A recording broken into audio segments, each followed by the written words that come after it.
I am very pleased at this moment to welcome 4 distinguished speakers this morning. Undersecretary Jennifer Lester Moffitt, who serves as the Undersecretary for Marketing and Regulatory Programs at the U.S. Department of Agriculture, is the first woman to serve in that position.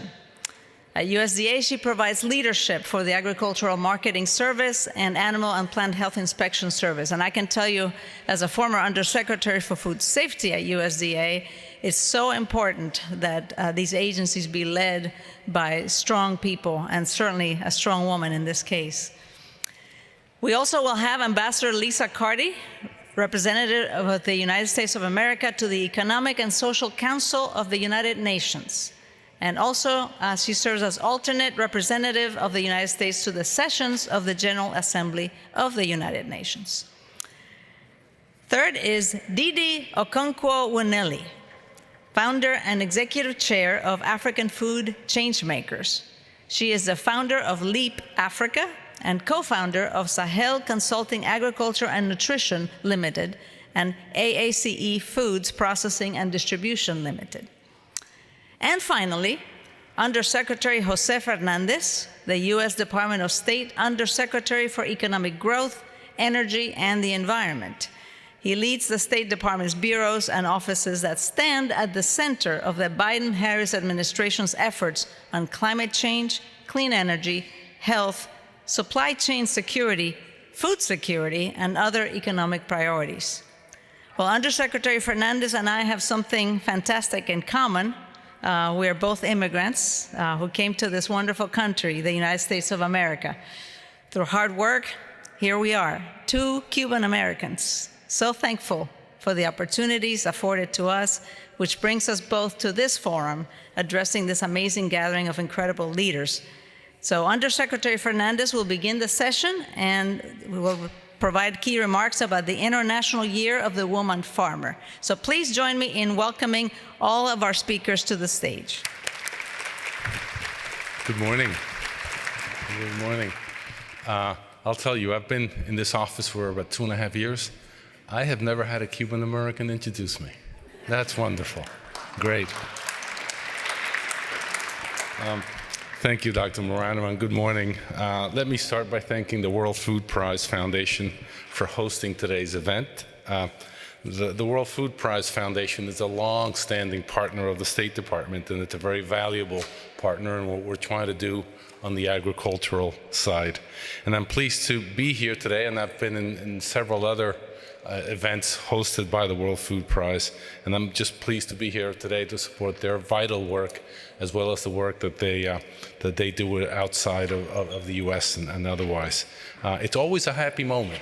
You know, I've been to Iowa a couple of times for the World Food Prize Award, and people are happy, and they should be. You're doing God's work in terms of dealing with hunger and a lot of the issues that fuel conflict around the world. So I stand in admiration for this group here, and Ambassador Branson, thank you for doing this.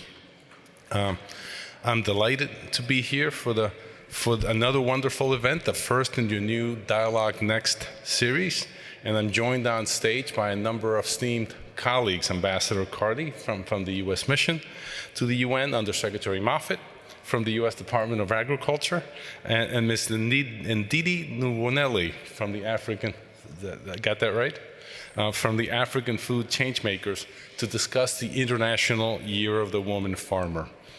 Our efforts at the UN to make 2026 the International Year of the Woman Farmer underline the U.S. commitment to promoting a food-secure future for all and ensuring that women can participate meaningfully in agricultural development. The work that we do aims to level the playing field for women in agricultural production, food systems, and agricultural research across the world. The Biden-Harris administration has made fighting global food insecurity one of the top priorities through immediate emergency assistance, but also through investing in medium and long-term resilience and food systems transformation. And the reason for this focus is simple. Our food systems need massive change to feed a global population that will be more than 10 billion people by by 2050, and by then we will need as much as 50% more food than we grow today. So the emergency is here, and I'm just glad to be supporting that any way that we can. But we also know that significant hurdles remain for female farmers. According to the UN Food and Agricultural Organization, worldwide, women produce roughly half the food. Yet food insecurity is higher for women than it is for men. And in addition, women in agri-food systems also faced higher rates of employment loss during the COVID-19 pandemic, employment loss that continues to this day. Gender norms and resource constraints mean that women have a harder time accessing the same tools and inputs as their male counterparts. Women's lack of access undermines global food security. So achieving a food secure future for all requires investments in healthy soils, resilient seeds, agricultural technology, and especially in women farmers. We, at the State Department and elsewhere in the US government, are already investing in healthy soils and resilient seeds through programs like our Vision for Adapted Crops and Soils, VACS, V-A-C-S, which is led by one of my colleagues at the State Department, one of my heroes, Carty Fowler, who will be here later today. And we actually, I just came back from Guatemala, where we are announcing a joint effort with ICA. Thank you. And just think about it, for what is really a minuscule amount of money in terms of investment. If we can do this, we will help over 1 million farmers in Central America deal with food insecurity, which is one of the causes that people have to make the dangerous trek up north. But we need to do more. And we're doing so through our commitment to building support for the International Year of the Woman Farmer resolution at the United Nations. We'd like to bolster the work of women such as Ms. Nwuneli, who is here with us today. Her African Food Changemakers organization enables entrepreneurs in the African agri-food sector to access funding needed to scale up operations, which ultimately benefits food security in Africa. And she is a prime example of the women that we will support with this initiative. So in closing, the US is proud to be a global leader in fighting for global food security and for achieving equal rights for women and for girls. Full participation of women farmers in our food system is a critical part of ensuring a food secure future for all. And with that, let me turn it over to Ambassador Carty to begin the panel discussion. Thank you, and I wish you a good session. Many thanks.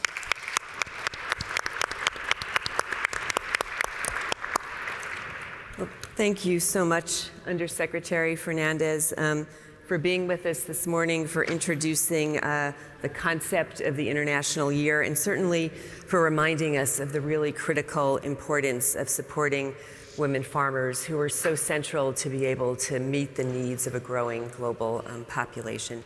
And I'd also like to thank the World Food Prize Foundation for including me in today's event. It really is an honor to be able to host this panel, and I think we're going to hear some inspiring words from our fellow panelists. Dr. Morano already introduced, but I might just say another word about each. Joining me on stage here this morning is Jennifer Moffitt, if I may call you Jennifer, if that's okay. Yes. Yeah, wonderful. Who I think most notably is also a former farmer herself, which I think gives her real credibility on the issue, and is currently the Undersecretary for Marketing and Regulatory Programs at USDA, and was the original proponent of the idea of the International Year of the Woman Farmer. So thank you very much for your vision on that. Also with us is Ndidi, and may we call you Ndidi? Yes. Thank you, wonderful. Who's an expert on food ecosystems, entrepreneurship, social innovation, and I have to say, gives a fabulous TED Talk. I watched one of her TED Talks last night on YouTube and was truly inspired. So I know we're going to learn an awful lot from you both. Let me just back up for a second and just say a word about why we're trying to think so critically about the importance of this issue in New York. It's so clear to us that women in agriculture are really essential to building resilience in food systems, yet they're often really the first to suffer when a crisis hits.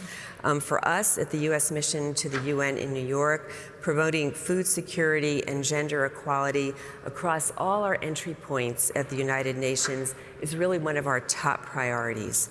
For obvious reasons, we often have to focus first on humanitarian crises and those very acute needs on that side of the food security equation. But equally important, we see the International Year of the Woman Farmer as an initiative that can really help build resilience across both food systems and agriculture. So with that, I'm going to turn to Jennifer with a first question.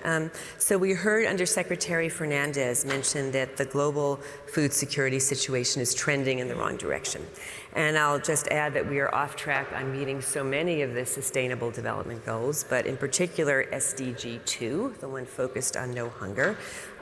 So can you tell us, Undersecretary Moffitt, what was it that USDA was seeing in the data and trends for food security and for women farmers specifically that triggered your thinking on creating this International Year of the Woman Farmer?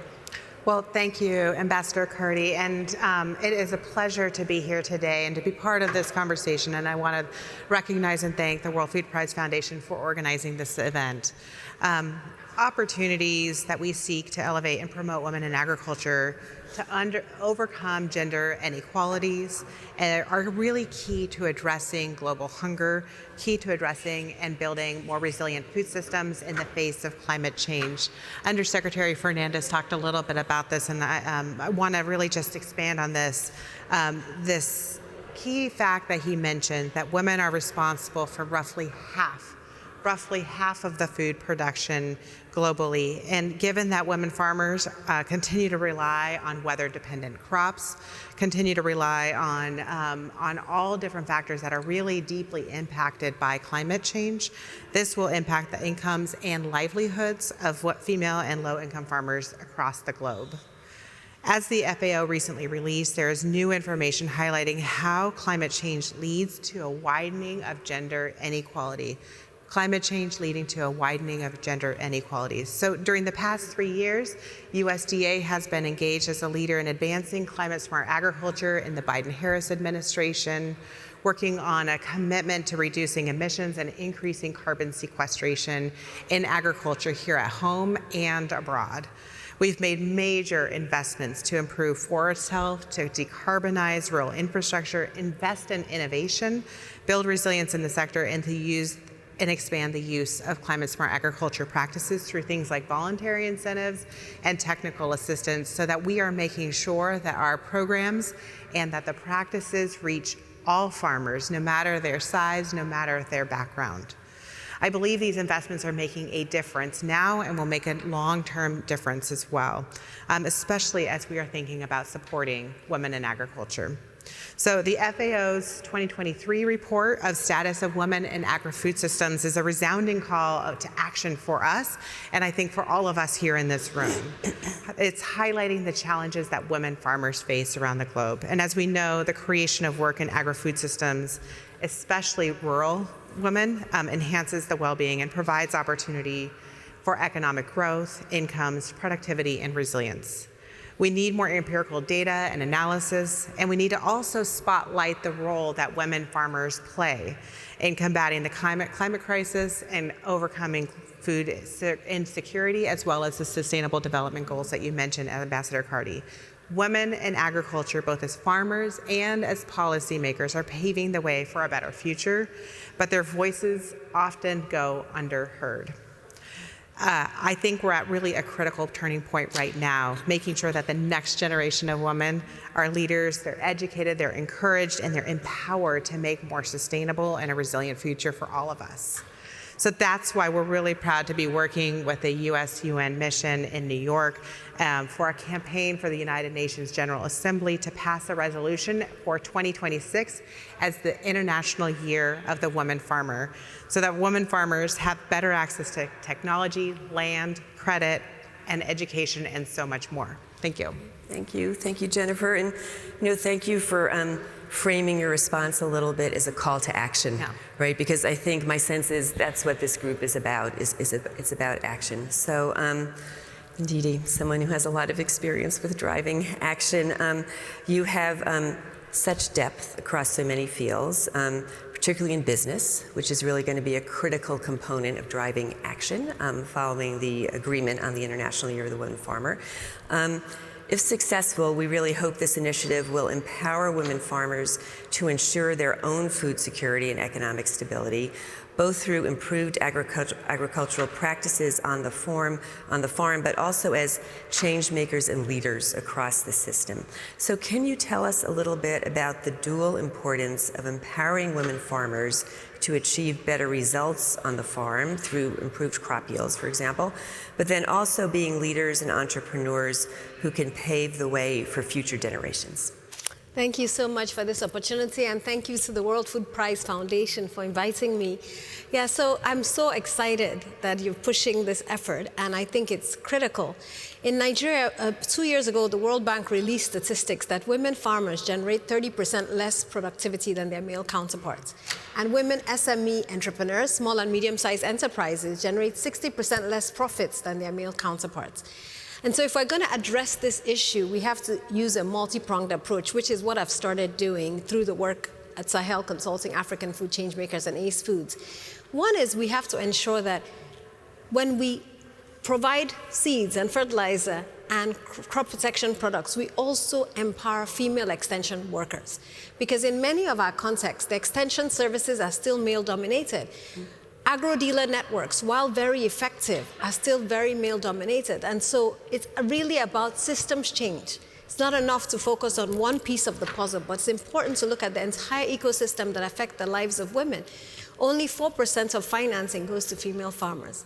So how do we ensure that we also address the financial services sector, the telecom sector, because they also ensure that there's connectivity for women farmers using their cell phones, and then the list goes on. So the first is really an ecosystem approach, and that ecosystem lens to interventions is critical. And we've seen it work through our interventions in dairy in Nigeria, through the Advancing Local Dairy Development in Nigeria program, which has a huge gender lens. And by empowering female extension workers, female self-help groups, ensuring financial inclusion, empowering the women not only to grow crops, but also to have multiple streams of income, and then providing nutrition education so they feed their families first before they feed others, has led to dramatic improvements in their lives. And this is a project we're doing in partnership with the Gates Foundation. The second pillar is really around policy change. And it's important that we hold financial institutions accountable for clear quotas around financial inclusion for women and financial access for women. Because to enable women farmers to go from micro to small, small to medium, where they actually become entrepreneurs and are building and scaling successful businesses, in addition to farming, processing, having off-takers, and moving up the chain, we need to have quotas, not just for financial institutions, but also for outgrower programs where there are commitments to buying from female farmers. And we've seen success where large companies commit to buying at least 50% of their offtake from female farmers and actively track that. It's a game changer. And so for me, it's really critical that we look at the market support to ensure demand and sustain demand from female farmers. And through African Food Changemakers, we're elevating the voices of these women. We launched the Leading Women in Food Fellowship last year to create a community of women who are disruptors, ecosystem enablers, chefs, storytellers, and financiers, as well as female farmers, to connect them, because the power of sisterhood is critical. And this is our month, International Women's Month. And I believe that when women work together to lift each other up, they make a change. Our first class was phenomenal. We've just introduced our second class of African female change agents, and we're so excited about amplifying their voices, telling their stories, but also ensuring that through their lives, they serve as role models for other women to come up. Thank you. Thank you. I personally would love to meet the African women changemakers. Maybe next year, we'll see. But thank you again for bringing us back to the importance of systems change, because it is about systems change, right? So Jennifer, maybe you can give us a little more color on how you're thinking about the International Year. Can you tell us a little more about what you hope it will address, maybe in this context of systems change? Why 2026? Why is that the right year? And why do we think this International Year is the right mechanism for driving some of this progress? Well, yeah, thank you for that. And I just want to really just uplift and hone in on the power of sisterhood that you talked about, the power of when we uplift and elevate the role of women and empower them to find their voice, as you talked about. It is so important, and that is why the International Year of the Woman Farmer is really critical. We know this change making happens every single day. It's happening all the time. But taking the moment, like we take this moment this month to recognize Women's History Month, also to recognize International Women Farmers is a really, really critical point. I just want to underscore one key thing off the top, which is how historic this moment is, how historic this initiative is. This is the first time in the history that the United Nations, that the United States is actually sponsoring an international year of its sort. And so I think it is exciting, not just that we're launching an initiative for the International Year, but that it is for women farmers. Mm-hmm. That is really a historic moment. So we're doing this because we believe very strongly in elevating the contributions of women in agriculture, especially in combating climate crisis, especially in combating and building more resilient food systems. And I think we heard a lot of examples of just exactly how that's happening already. By establishing the International Year of the Woman Farmer, we're raising awareness of the challenges that are faced by women in agriculture, so we can highlight actions, so we can close the gender gap. We can also move forward in achieving food security, gender inequality, and of course also the United Nations Sustainable Development Goals. This is truly a global initiative. Spearheaded by the United States in partnership with the United Nations Food and Agriculture Organization, FAO. Not only will it raise awareness of the issues facing women in agriculture, but it's also helping us attain a better understanding of the actions that women are taking globally in this sector. As I mentioned, it's an international initiative. The co-sponsors as of today include Japan, Argentina, France, Colombia, Morocco, Mongolia, Philippines, Vietnam, Peru, Italy, Liberia, Brazil, Korea, and Qatar as of this moment, and that list is growing as we speak. We're hoping that other countries will see the same value. We know other countries see the same value in women farmers, and we look forward to having member states join on in this initiative because it is such an impactful and powerful initiative. We know that we have an opportunity right now to improve the lives and livelihood of women farmers, and this initiative empowers that work to continue to go and to grow. So that women have access to land, to education, to credit, to their voices, and to elevating their voices, and for the power of sisterhood and the systematic approach that is taken in Africa and everywhere around the nation. So USDA and the State Department are building support for the International Year of the Woman Farmer.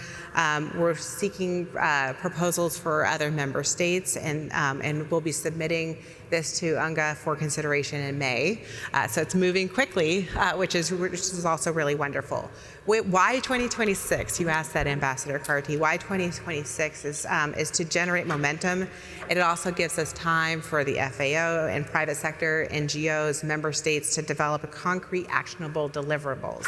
This isn't just about elevating the role of women farmers, but also developing concrete deliverables that we can act on collectively together and in our own spaces. So this will assure and ensure the effects that we're contributing to our 2030 agenda. We're really excited to lead this effort, and we're really excited to partner with others in this effort together. Because there is the power of sisterhood, and there always is the power when we come together for a common cause. We are much more stronger together as a group.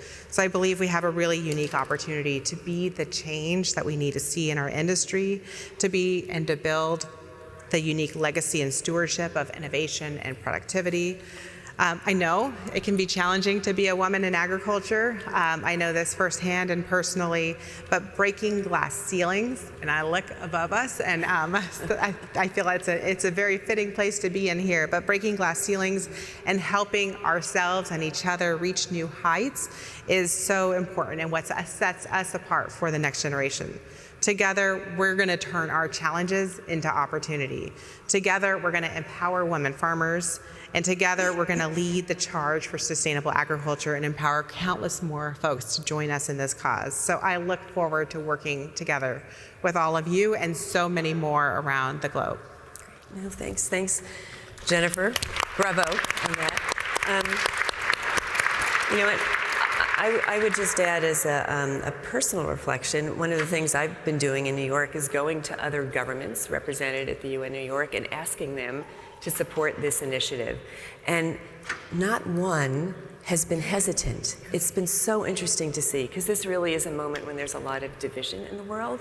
But no matter what region you go and speak with someone from, whether it's Latin America or the Caribbean or Africa, Asia, this is something that people across the board, and the people I'm talking with are other ambassadors in New York, so they're not people that know a lot about agriculture necessarily, but immediately they understand the value of women in agriculture and why we need to be doing more to lift that up. So that doesn't happen all that often, that you can really find a common thread that so many different countries agree on, but I think we have found it here. It's going to be on us to make sure we are following up and connecting all the dots between New York and everything that we can do through USDA and with all our colleagues, across the spectrum of folks who work in this sector.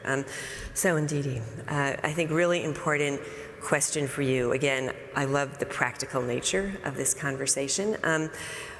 We will be successful in May, getting the International Year adopted. Can you tell us, what do you think this can mean for women in agriculture, and what conditions do we need to be meeting for the year to actually reach them, for it to have impact on their lives and their work? Thank you, and thanks again for this vision. I'm really excited, so I can understand why so many people are. So March 8th was International Women's Day, and I went on the speaking circuits, and the statistic that always comes up is that it's going to take about 156 years for the gender gap to be closed in many, many of our countries, right? So that's why there's a sense of urgency, because closing that gender gap has direct impact on GDP for everyone, right? On livelihoods for everyone, on poverty reduction, on nutrition access, and every indicator is directly linked to closing that gender gap. And so for me, the practical nature of this means that countries, number one, have to own the recognition that this is a priority, but there has to be a baseline. And I love the food systems dashboard that Jessica Fanzo and others have put together, which gives us baselines on most countries. We need a baseline to say, this is where we're starting from. And that's why I use the McKinsey data, 156 years. And this is where we want to get to close the gender gap in food and agriculture. And data is the first step. And countries have to own that data and set bold targets for what change looks like and how it impacts their lives. The second is the importance of clear policy directives. And we always say we're going to use a gender lens, but we don't think about a gender lens in food ecosystems. So for me, agriculture is one piece of the food ecosystem. Improving the life of the female farmer is not just about agriculture. It's about the Ministry of Trade and Investment, the Ministry of Finance, the Ministry of Women Affairs, the Ministry of Health. And this full food system component needs a gender lens, because if you fix one piece and don't fix the other, nothing occurs. And I've talked about financing as a critical component of improving the life of the female farmer. So I think that gender lens across the food ecosystem and all the relevant agencies are critical, so that we're not just talking to ourselves, we're holding everyone accountable.